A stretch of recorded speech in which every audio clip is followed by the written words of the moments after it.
জুবিনৰ সপোনটো যে আমি কঢ়িয়াই আগুৱাই নিব পাৰিছো সেইটোৱে আমাৰ কাৰণে এটা বৰ সুখৰ কথা।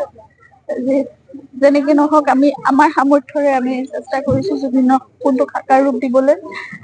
আৰু ইতিমধ্যে দেখিছে যে সকলোৱে ছবিখন চাবলৈ আগ্ৰহ প্ৰকাশ কৰিছে আৰু সকলো ৰৈ আছে অপেক্ষা আৰু কবলৈ বেয়া লাগিলেও আমি হয়তো পৰ্দাত জুবিনক এনেদৰে খোজ কঢ়া, অভিনয় কৰা, গান গোৱা সকলোবোৰ আমি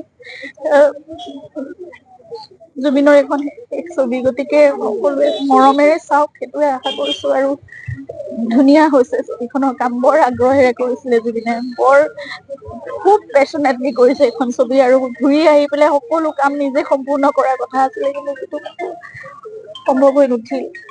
আমাৰ সামৰ্থ্যৰে আমি কৰিবলৈ গোটেই টিমটোৱে সকলোৱে বহুত কষ্টৰে তেওঁলোকে কৰিবলৈ চেষ্টা কৰিছে আৰু ৰাইজলৈ আগবঢ়াই দিছে। সেয়ে আপোনালোকৰ ছবি, জুবিনৰ ছবি, আপোনালোকৰ ছবি, ৰৈ ৰবি নালাগে।